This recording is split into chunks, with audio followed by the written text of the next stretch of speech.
All right, everybody. Welcome back. This is now the 6th episode of the Average Joseph Podcast 101 exclusives, where I discuss in each episode a concept or lesson that can be applied in everyday life to just help bring positive change to your daily experience. Today, we're going to be talking about the sunk cost fallacy. You know that feeling when you're sticking with a job that sucks the life out of you, a relationship that's long gone cold, or a project that's clearly going nowhere, all because you've already put in too much to quit now. That's a trap, and it's called the sunk cost fallacy, and it keeps good people chasing bad bets way longer than they should. But today we're breaking that cycle. By the end of this episode, you'll know exactly what it is, why your brain falls for it almost every time, the damage it does, how to spot it in your own life, and most importantly, step by step, how to cut your losses and move on to something better. So stick with me through this episode. I really do feel like, this off script, I really do feel like this is something that can bring tangible change to your life and for the better, and immediately starting today. Stop chasing bad bets. Sticking with a failing job, relationship, or project because you put in too much. That's a question I want you to sit with for a second. Because if you're honest, most of us have done it. I've done it. My friends have done it. And today we're going to learn how to stop. The sunk cost fallacy traps you in losing games, but the good news is you can walk away and still win big in the long run. Let's start by defining this thing properly. At its core, the sunk cost fallacy is when you continue investing time, money, energy, or emotion into something, not because it has real future value, but simply because you've already invested so much in the past. Now, when I read this, I don't immediately relate to it, but as we go on in this episode, you'll find out, even if you don't immediately relate to that summary, parts of it are going to stick out to you, and that's what I want you to pay attention to. And that's when I realized that I had aspects of this going on in my own personal life. So those past costs, they're sunk, gone forever, irrecoverable, but our brains treat them like they still matter. This is deeply rooted in something called loss aversion. Behavioral economists like Daniel Kahneman and Amos Tversky show that humans feel the pain of loss about twice as strongly as the pleasure of gain. So we hate the idea of wasting what we've already put in, even if walking away is the smart move. So if it ever feels like it's just too hard to walk away, I'm going to say too hard in quotations because it's not impossible. There's scientific validation of that being the case. So the loss and then the emotional response, the negative emotional response to loss, is twice as strong as the positive emotional response to gain or getting the outcome we want to see. So a classic example of this, you stay in a toxic job because I've been here 5 years. I can't just throw that away. But here's the truth. Those 5 years are gone whether you stay or leave. The only question is, do the next 5 years look promising? Another everyday one. You buy a $150 ticket to a concert. The day comes, you're exhausted, it's pouring rain, and the band isn't even your favorite anymore, but you go anyway because I already paid for it. That's sunk cost in action. Or think about gambling. Someone's down $1,000 at the casino and thinks, I can't leave now. I've lost too much. I need to win it back. They almost always lose more. Relationships are this way too. Staying with someone who's wrong for you because we've been together 8 years and all that history, or whatever the reason is outside of I love them and this is the way the relationship is supposed to work. History is nice, but is the future bright? Think about your own life right now. Is there anything you're holding on to just because of what you've already invested?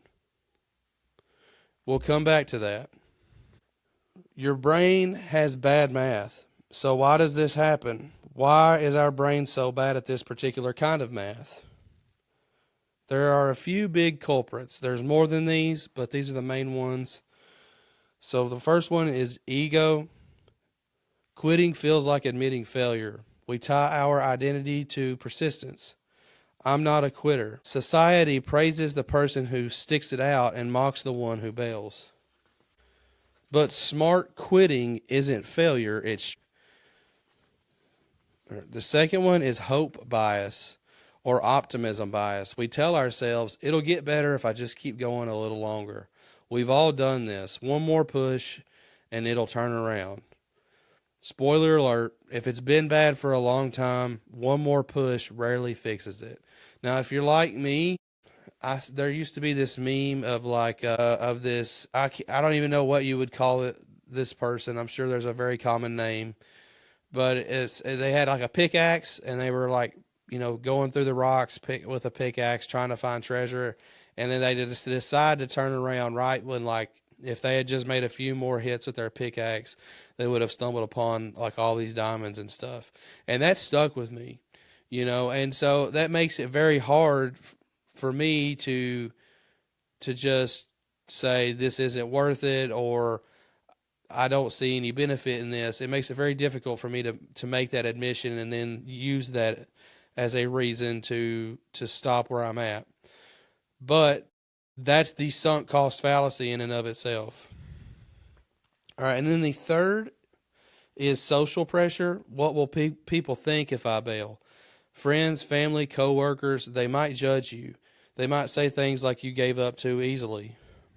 There's a lot, personally speaking, that could be said to you when it comes to social pressure.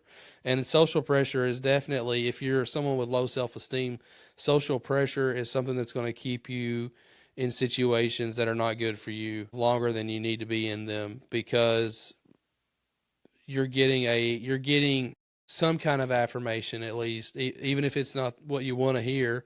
You're getting some kind of affirmation or confirmation on what you need to do from someone externally to you.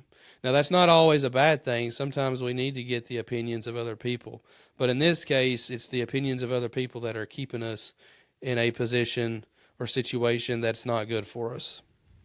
All right. When past costs steal your future, this isn't just annoying, it's actively harmful. First, wasted resources. Every extra day, dollar, or ounce of energy you pour into a bad bet is gone forever.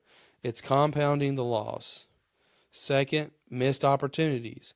While you're clinging to the sinking ship, better ships are sailing by. A new job, a healthier relationship, a passion project that actually excites you.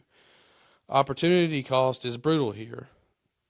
Third, stress and burnout. Holding on to something draining eats your mental health. Anxiety, resentment, exhaustion. I can testify to this wholeheartedly, that sticking out, either trying to stick out or just not being able to let go, not wanting to let go of something because like out of fear, you're either going to stay in a situation out of fear, so you remain afraid, or you're going to let go and risk making the wrong decision, and then you're going to be afraid.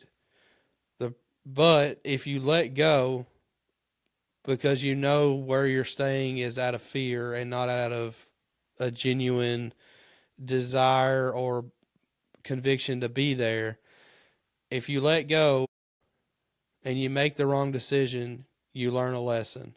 If you let go and it's the right decision, you learn the lesson, plus you're in a better position than you were before. So it's not the end of the world either way, but staying is, as far as I can logically play this out in my head, when it gets to this point, there's no benefit to it. How do you know if you're currently caught in a sunk cost trap? Here are 3 red flags. Your main justification is, I've spent too much to stop now. If that's the strongest reason you're staying, that should ring alarm bells. Number 2, you dread it. The thought of doing the thing or being with the person drains you, but you stay. And then number 3, there's no real progress. It's been months or years and things aren't meaningfully better. Same problems, same frustration. The ultimate test. And I want you to try this later too. Ask yourself, if I started fresh today with no past investment, would I choose this exact thing? If the honest answer is no, you're sunk. You're in that sunk part of the sunk cost fallacy. Example, the expensive degree program that's miserable. If you were 18 again, knowing what you know now, would you sign up? Probably not. Or a friendship that's become one-sided. If you met this person today, would you invest in this? Would you invest the effort that you're putting in now? If no, it's time to reevaluate that friendship. Or even small stuff like a streaming service you never watch or a book you're 200 pages into that you hate. Yes, it's okay to stop reading a bad book. Or for me, it's okay to stop watching a show that you don't find interesting anymore. I know a lot of people love Stranger Things. I love Stranger Things, but there's just something about the first 4 episodes of season 5 that I just cannot connect with. Now, I pushed through. I guess I'm being a hypocrite saying this, but I pushed through because it was 4 episodes. But if things don't turn around, I'm going to make a commitment to just let it go, because if I continue to watch the show hoping it gets better, but we're already halfway through and I'm already wishing it was over, I'm probably it's probably not going to do me any good to continue watching the show. So now let's talk about 4 steps to let go. All right, step 1, face reality. Get it out of your head and onto paper. Make a brutally honest pros and cons list. Then ask, based on future value alone, is more effort worth it? No sugarcoating your answers. Step 2, ignore the past. Literally remind yourself out loud, sunk costs are gone forever. They don't get a vote in my future decisions. Focus only on marginal costs and benefits from today forward. This is economist thinking, and it works. Step 3, start small. Build quitting muscle with low-stakes things. Cancel that unused subscription. Stop watching that boring TV series. Okay, yeah, that's me. Delete the app you scroll mindlessly. Small wins could build confidence for bigger ones. And then step 4, get outside perspective. Ask a trusted friend. So this is where getting that outside perspective is beneficial. Knowing everything, would you keep going if you were me? Or even imagine advising your best friend in the same situation. We'd tell them to leave way sooner, most likely. And then moving on to how we can help others in their endeavor to get out of the sunk cost trap. This isn't just about you. Once you're free, you can help the people you care about. How to guide someone else's exit without sounding judgmental. First, ask powerful questions. What's really keeping you in this? What's the ongoing cost to your happiness, energy, and money? What would your life look like without it? Questions open doors better than statements. That is super important advice that I wish I could give everybody. So this question is just as important as the overall lesson of sunk cost fallacy. Questions open doors better than statements. Second, normalize smart quitting. Share your own interests. Share your own stories. I quit that thing. It was hard at first, but man, the relief and new opportunities were worth it. Third, support their pivot. Ask, what's one new thing you'd love to try if this wasn't taking your time? Help them envision the better path. All right, so we're almost done with the sunk cost fallacy, but I want to give a 7-day smart quitting challenge. So it'll take place in 3 phases. We'll have day 1, days 2 to 4, and days 5 to 7. So day 1, I want you to sit down and write out one thing you're currently sticking with, mainly because of time, effort, money already spent. Be specific, no judgment, just honesty. Days 2 to 4, for that specific thing that you identified in step 1, List its realistic future value. Pros for continuing, cons for continuing. And be brutally honest. Then ask, is it worth more of my life? And then days 5 to 7, take action. Quit or significantly scale back that one bad bet. Could be dropping a draining hobby, leaving a group chat that stresses you, ending a commitment that's no longer serving you. Then journal how it feels. Notice the relief, if there is any, the space, the energy returning. I promise that you'll feel lighter almost immediately. Now, I'm reading that from my script, but that is the truth.